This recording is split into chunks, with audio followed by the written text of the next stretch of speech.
We'll call the Carlisle Village Council meeting to order. Would everyone please rise and join us in the Pledge of Allegiance? I pledge allegiance to the flag of the United States of America and to the republic for which it stands, one nation, under God, indivisible, with liberty and justice for all. Roll call. Mr. Bignell. Mr. Jewett. Here. Mr. McEldowney. Here. Mr. McIntosh. Present. Ms. Tankersley. Present. Mr. Humphries. Here. Mayor Winkler. Here. Next thing on our agenda is an executive session. We need to make an amendment to the executive session to add also Police Dependency Board. We have a motion to make that amendment. So moved. We have a second. Second. Roll call. Mr. Jewett. Yes. Mr. McIntosh. Yes. Ms. Tankersley. Yes. Mr. Humphries. Yes. Mr. McEldowney. Yes. Mayor Winkler. Yes. At this time, we will enter into, we'll have a motion to enter into executive session. So moved. Second. Roll call. Mr. McIntosh. Yes. Mr. Jewett. Yes. Mr. Humphries. Yes. Ms. Tankersley. Yes. Mr. McEldowney. Yes. Mayor Winkler. Yes. The executive session is personnel. It's to conduct interviews of candidates for the new Recreation and Events Committee Board and also the Police Dependency Board. So we'll take care of those and then we'll be back in regular session. After roll call, we forgot to make a motion to excuse Mr. Bicknell. So do we have a motion to excuse Mr. Bicknell this evening? So moved. In a second. Second. Ms. Roll. Tankersley. Sorry. Yes. That's okay. Mr. McEldowney. Yes. Mr. Humphries. Is he sick or is he at work? I just thought I'd ask. He's out of town on business. Yes? He's at work. Mr. Jewett. Yes. Mr. McIntosh. Yes. Mayor Winkler. Yes. Sorry about that, but Mr. Bicknell has now been excused. We'll move on to the minutes. Do we have a motion to not have, waive the reading of the reading of the minutes? So moved. Do we have a Second. Roll call. Ms. Tankersley. Yes. Mr. Humphries. Yes. Mr. McEldowney. Yes. Mr. McIntosh. Yes. Mr. Jewett. Yes. Mayor Winkler. Yes. Before you are the minutes of our regular meeting of April the 24th. Is there any additions or corrections to the minutes as presented? Hearing none, do we have a motion to adopt the minutes as presented? So moved. Second. Roll call. Ms. Tankersley. Yes. Mr. McIntosh. Yes. Mr. Jewett. Yes. Mr. McEldowney. Yes. Mr. Humphries. Yes. Mayor Winkler. Yes. The minutes of April 24th have been adopted. Next, we have our public forum. Is there anyone in the audience this evening that would like to address council?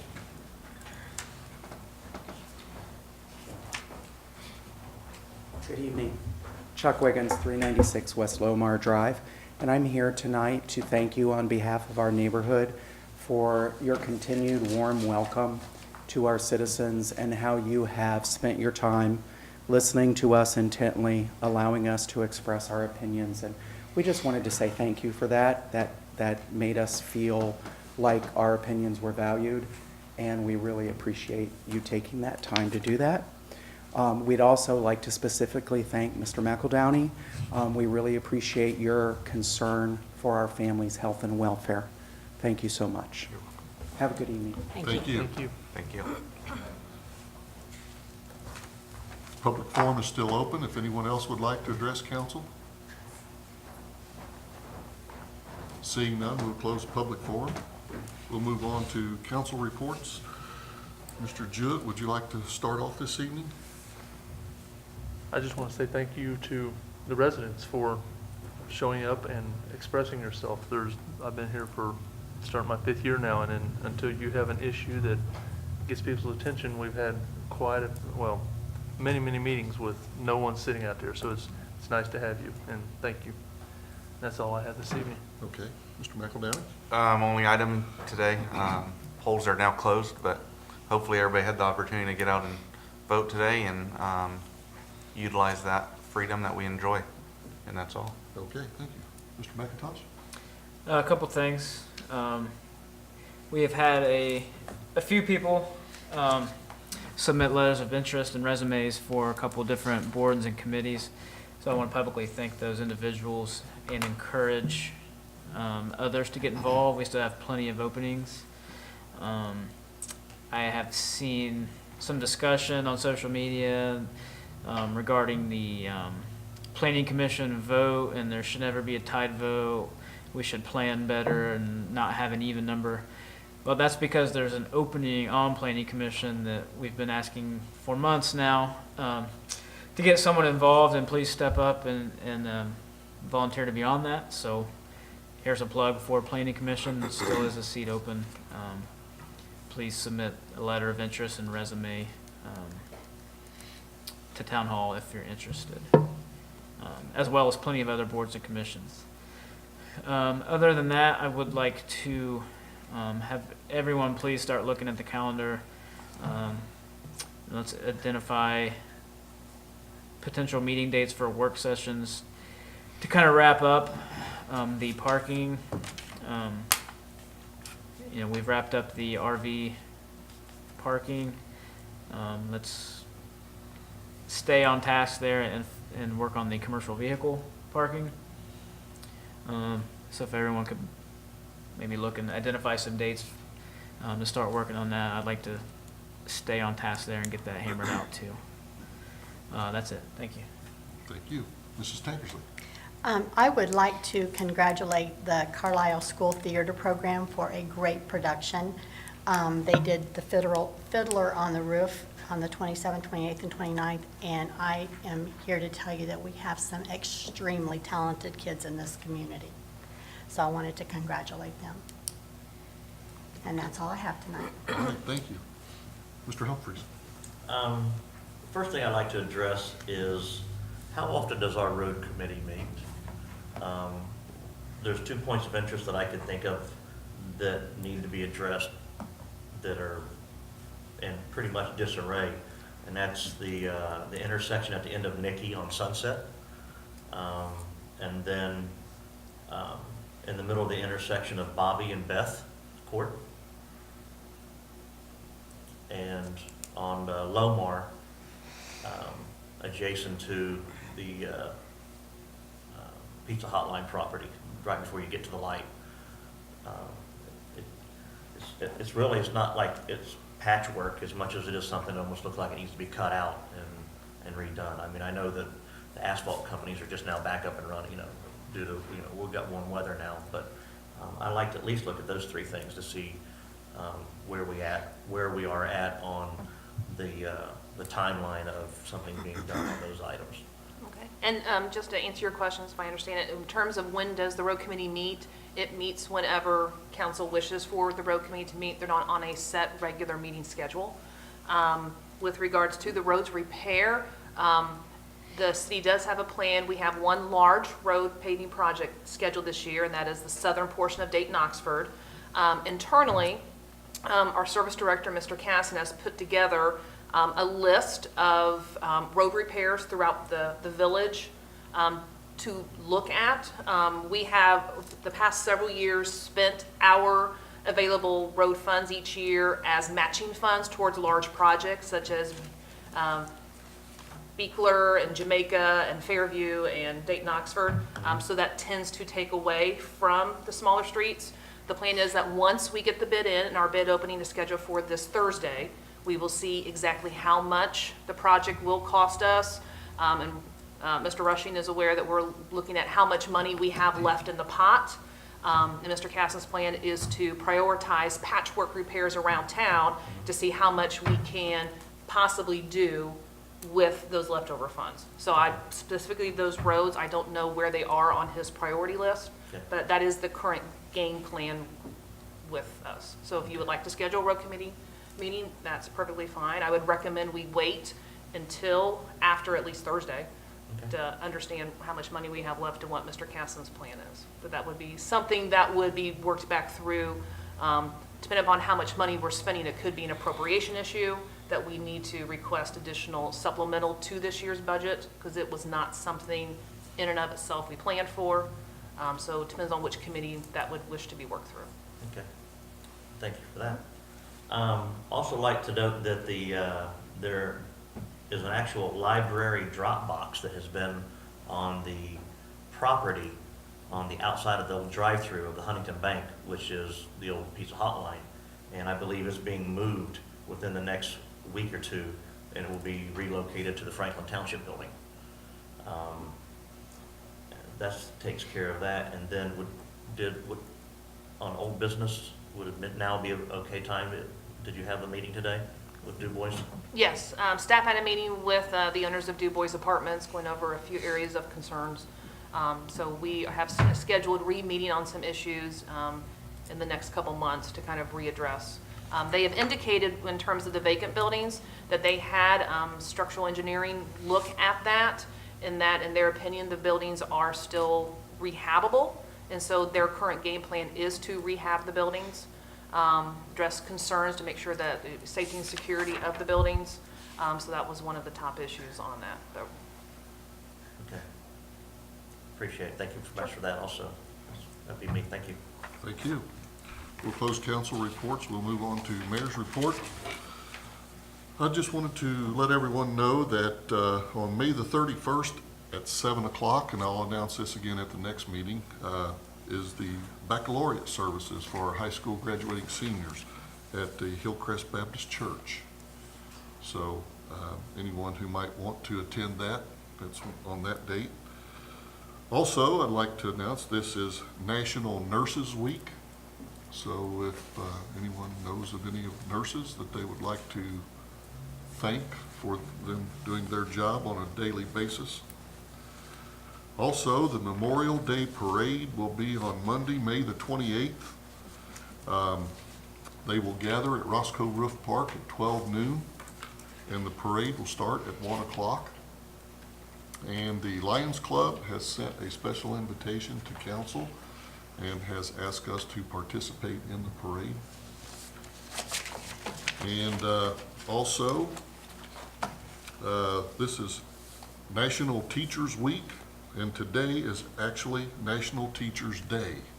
So I'd like to thank all of the teachers and educators out there that works with our youth every day to help them in their daily lives. And also, May the 6th through May the 12th is Municipal Clerks Week. So May is covering just about everyone. So, and we sure do appreciate our clerk here in Carlisle. thank you. She does a wonderful job. We're glad to have her. So. and Will the parade be the usual route?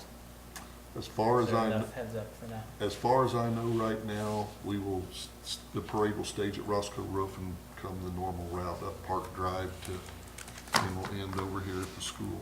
That is true. The application they submitted said that it's going to be the same parade route that begins in Roscoe Roof Park and ends at the cemetery. Actually, I believe it ends at the The church. Presbyterian The Cemetery. church cemetery, Yeah. yeah. But we have a couple of weeks to think about what we want to do. If we want to just get a float and all ride together, or some vehicle, or if we want to do it individually, however council wishes to do that. We have a couple of weeks to ponder on that. Be an opportunity to wear new shirts. Yeah, they're ready. I have to go pick them up. That's all I have in the mayor's report, so we'll close mayor's report and move on to manager's report. Thank you. Just one real quick item tonight. I don't know if council had a chance to read my memo, but in my memo, I asked if there could be a work session after next week's meeting to discuss two issues, one being the traffic light at State Route 123 and Union Road to further discuss that project. And the second one being have conversation about possibly cleaning up some zoning classifications of some M1 parcels in town, just to begin that discussion with council to see what thoughts are. Since on the rezoning, if we want to meet on that work session, my plan would be to let those individual properties know that that will be a discussion at the work session that they're invited to. If we went forward with a formal rezoning, there would be public hearings that would take place at both Planning Commission and Council that they would be invited to as well. But that is just a request, since in my opinion, it would involve both Finance Committee as well as the Road Committee for the streets. But Fine by me. You're talking about the meeting of the 22nd? yes, directly 22nd. Well, you just said at next week's meeting. so- The next council meeting, yes. Yeah, that's fine by me. And that's all I have tonight. Okay, we'll close the manager's report. We have no committee reports, and we have no old business. But under new business, I believe we have a couple appointments. Yeah, I would like to make a motion to appoint Mrs. Sean McAtee to the newly formed committee events committee, and to also appoint Mr. Douglas Lanier to the police dependents board. We have a motion from Mrs. Tankersley to appoint Mrs. McAtee and Mr. Lanier, one to the police dependency board and the other to the newly formed, whatever it was, Community events community committee. events. Do we have a second? Do we need to do individual votes, or can we? blanket? We probably should. Let's just do Mrs. McAtee first to the community events board. So do we have a second? Second. Roll call? Ms. Tankersley? Yes. Mr. Jewett? Yes. Mr. McElDowney? Yes. Mr. Humphries? Yes. Mr. McIntosh? Yes. Mayor Winkler? Yes. Congratulations, Mrs. McAtee. You have been appointed. Mrs. Tankersley also made a motion to appoint Douglas Lanier to the Police Dependency Board. Do we have a second? Second. Roll call? Mr. McIntosh? Yes. Mr. Jewett? Yes. Mr. McElDowney? Yes. Mr. Humphries? Yes. Ms. Tankersley? Yes. Mayor Winkler? Yes. Congratulations, Doug, and thank you very much. We appreciate you. That's all the new business we have this evening. We'll move on to first readings of ordinances and resolutions. Letter A, Resolution 818, authorize village manager to prepare and submit 2 grant applications, and that is on for an emergency. Would you like to talk about the emergency? I'll just briefly right now discuss the emergency language. If we are going to apply for funding, the application deadline is May 18th, so that does not allow for time for 3 readings in 30 days in order to apply for the grant. This will be a resolution authorizing me to apply for the grant, so it's not a law. Okay, do we have, or may I have a motion to suspend the rule requiring 3 readings, have 1 reading by title only, and declaring an emergency? So moved. Second. Roll call? Mr. Humphries? Yes. Ms. Tankersley? Yes. Mr. Jewett? Yes. Mr. McElDowney? Yes. Mr. McIntosh? Yes. Mayor Winkler? Yes. A resolution authorizing the village manager or her designee to prepare and submit 2 Montgomery County Community Development Block Grant applications and to execute and sign all agreements necessary for the completion of the grant contracts and declaring an emergency. Any discussion? The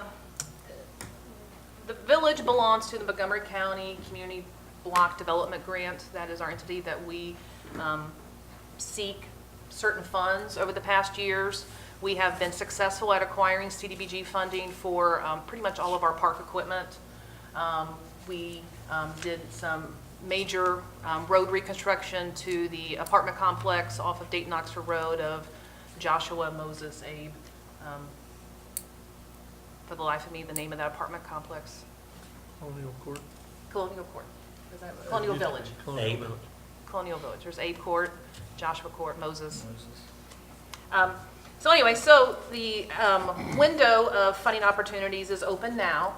If we were successful in getting the fundings, it would be for a period beginning October 1st of this year through September 30th of next year. We've been informed by Montgomery County CDBG that they are looking for $50,000 or less per entity. Seems to be the magic number of probably being successful at acquiring funds.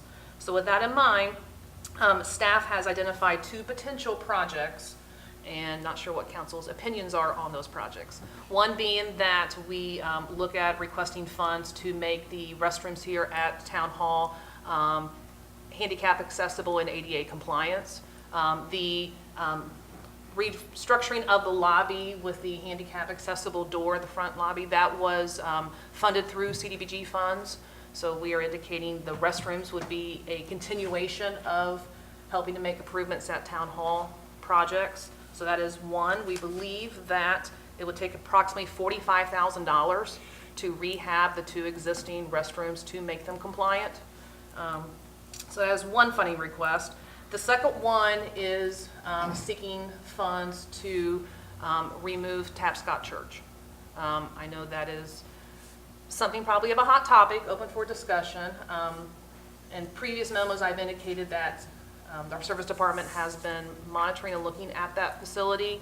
In years past, we did receive CDBG funding grant trying to restore that to be a possible community center or a senior center or some other event. We received funding, but we were not successful at finding a qualified roof construction company that met the standards that we needed to meet. So we had to return that money. And that was several years ago, and the building has fallen into significant disrepair. It is the opinion of our service director that although anything could be fixable with enough money, the building is completely covered in mold, the ceiling is caved in, it is infested with animals, the floor is sinking. It's a safety hazard. So we are recommending that we seek funds from this grant to remove the building. And then at that point, we could assess what we want to do with that facility, that space, and possibly if we wanted to build a new community center there, that could be feasible. But it would set a new direction. What's the anticipated dollar amount for that? $20,000 is our anticipated demolition amount. What would be our match? We're planning on submitting the grant with $5,000 of in-kind contribution. When we go for CDBG funding, we're allowed to use in-kind contributions. So our goal is to submit that there would be no out-of-pocket financial investment. It would just be Labor. support of labor and helping with materials. What about for the restroom project? What's our share? We're going to also submit $5,000 of in-kind support. Obviously, if we wanted to submit a financial counter as well, we could. We believe the total cost of rehab of the bathrooms would be $45,000. So we could submit that grant for less amount, knowing that the village would need to pay towards that as well.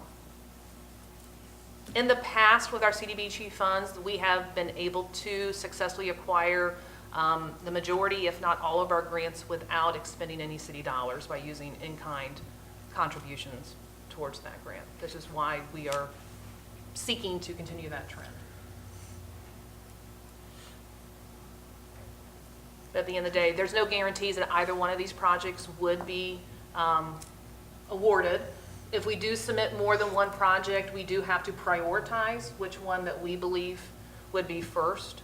Our service director is recommending, just for concerns of health and safety, that Tapscott be our first priority. And my comment is that at this point in time, it's not a matter of when the building will, if it will, but when. And so we have an opportunity to get ahead of that curve. But that is just our opinion, completely up for discussion. Well, if it's in that bad a disrepair, I don't think we really, in my opinion, have much of a choice. I think it would be a good location to maybe consider building something else that the community could utilize there.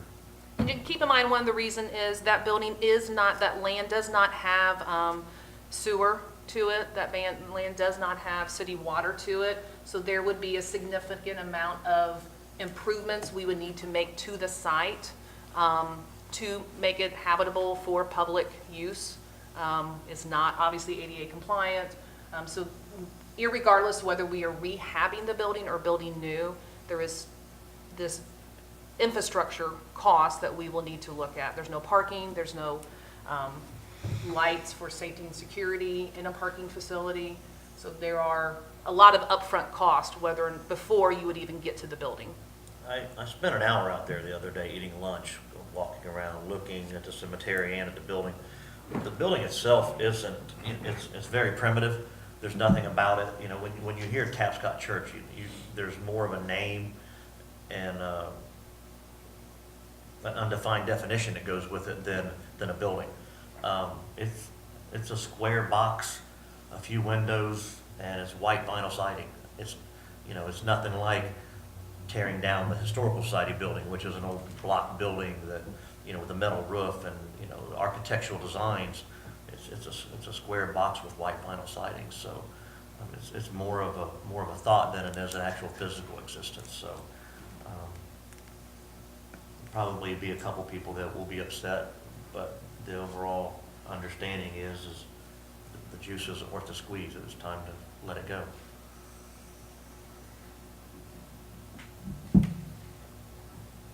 Have any other comments?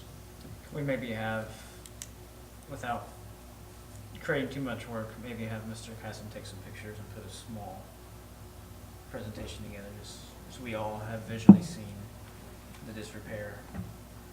Yes, now in order to meet It may have to the, be daylight, I guess. that's fine. I mean, getting the pictures to you, that's fine. If you want that before you make a decision, then we'll need to have a special council meeting because I need to submit the grant application by the 19th, which is prior to our next meeting. I don't think that's necessary, no. Okay.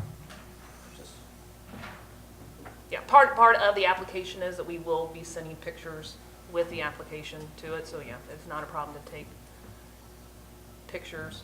And if we were to receive funding, obviously, it would not be removed until fall at the earliest, so there would be plenty of opportunity. That's fine. I'm just not comfortable voting on something until I've seen it. It's been a couple of years since I've seen it. I think I know what needs to happen, but if we could see some pictures, that'd be great. Sure. Would we have to vote again if, once the grant was received? No, Okay, or is this this just? would allow me to sign the grant on the village's behalf and proceed with it if we were awarded. Okay, I didn't know if this was the proposal or, and then there was a next step. That was my question. I mean, it was rough a couple of years ago, so I know it's gotta be worse. My wife and I stopped by there a year or so ago and walking through the cemetery, and I walked around the building again, and it's no better than when we walked around it a couple years ago. So I would not have any problem this evening, but if you want to wait for photos. No, and I convene at a mean, later I time. was comfortable with how it was years ago. I just wanna see the current, Yep. And I don't wanna go to it, I just wanna That's see. fine. I can say myself, it's been probably even longer than you guys have before I've been in it. And when I walked up to it, I think it's deceptive from the outside that it looks, I'm not a builder, but I'm thinking, oh, it's not that bad. Some gutters are falling. And then I went inside. I physically had a difficult time, even with a shirt over my mouth, being inside for any length of time. It was surprising how time has not been a friend and how important a roof is to maintain a building. Any other discussion? Do we want to adopt this resolution to allow Mrs. Duffy to apply for the Before a grant? motion is made, I would like for feedback. If we're going to apply for the grant, is council okay with the priority we've proposed, being that Tapscott be our first priority if we're awarded funds and the bathrooms be a second priority? Yes. Okay. Yes. So do we have a motion to adopt? Motion. Mr. Jewett, do we have a second? Second. Ms. Tankersley, roll call? Mr. Jewett? Yes. Mr. Humphries? Yes. Mr. McElDowney? Yes. Ms. Tankersley? Yes. Mr. McIntosh? Yes. Mayor Winkler? Yes. Resolution 818 has been adopted. Under letter B, Resolution 918, adopting a tax budget for the municipality of Carlisle on for a first reading. A resolution adopting a tax budget for the municipality of Carlisle, Ohio. Good evening, Mr. Mayor, members of council. Before you for your consideration is our fiscal year 2019 tax budget. Yes, we're already planning for next year. For those of you who may be new to council, and as a refresher for all of us, the tax budget is a mandatory statutory obligation by the Ohio Revised Code, RRC, in order to set property tax rates as well as to divvy up the local government fund, which although has diminished over the years, still exists. Every county, all 88 counties, has what's called a budget commission. Each county budget commission is comprised of the county auditor, the county treasurer, and the county prosecutor. With this tax budget, we have to submit an official tax budget to the Warren County Budget Commission by no later than July 20th. And with that budget, once it is submitted, the Budget Commission reviews it and then uses the information from all jurisdictions in Warren County to again set the effective tax rates for 2019, as well as to divvy up the local government fund. By no way is the tax budget the official appropriations or budget for 2019. For those of you who've been on council for a while, you will remember this exercise, but it's rather to get an estimate about where we would like to be next year and somewhat of our wish list, if you will, of where we think we'll be at next year. Once the Budget Commission reviews the tax budget, they'll return what's called an official certificate of estimated resources. This certificate of estimated resources does have to be approved by this body at a later date. But with that certificate, it outlines the estimated tax rates for the following year, as well as the appropriation limits, if you will, that the municipality uses as a starting tool to set the budget for next year. As you'll be aware, our budget will come forth in the fourth quarter of this year, where we'll have a finance committee and go through the usual steps as we normally would. As for also for the Ohio Revised Code, a public hearing is mandatory and has to be required for the tax budget, and that has been scheduled for the May 22nd or the next coming council meeting, where there will be a public hearing for any residents to speak either for or against the proposed tax budget, and that was already published in a legal ad within the Middletown Journal. And with that, if you have any questions or any comments, Ms. Duffy and I are here to hopefully answer them. I don't believe I have any. Thank you for a great presentation. Thank you. Thank you. Is there any further discussion? That will be on for the second reading for May the 22nd. Ordinance 618, determining to proceed with street lighting, and that will be on for a first reading. An ordinance determining to proceed with the lighting of streets, lanes, and other public ways in the municipality of Carlisle, Ohio. Any discussion? This particular ordinance, as well as the next one that's on the agenda, they work concurrently in order to assess the operational cost of maintaining and operating our street lights for the calendar year 2017, and any capital improvements that were made to our streetlights in 2017. There is a three-step process to assess it to the property tax. Step one was already adopted by council previously. This is step two, which is to proceed with street lightings, and then the next ordinance is to levy the assessment. So this is a continuation of the process that we began a few months ago. And the amount that we would be assessing to the entire village would be $51,673.66, which would roughly equate to $23.44 per $1,000 of true valuation per the county auditor. Thank you. Ordinance 618 will be on for a second reading on May the 22nd. Ordinance 718, levying special assessments for street lighting. An ordinance levying special assessments for lighting of the streets, lanes, and other public ways in the municipality of Carlisle, Ohio with electric lighting. Any discussion? That will also be on for a second reading, May the 22nd. We have no second and third readings tonight.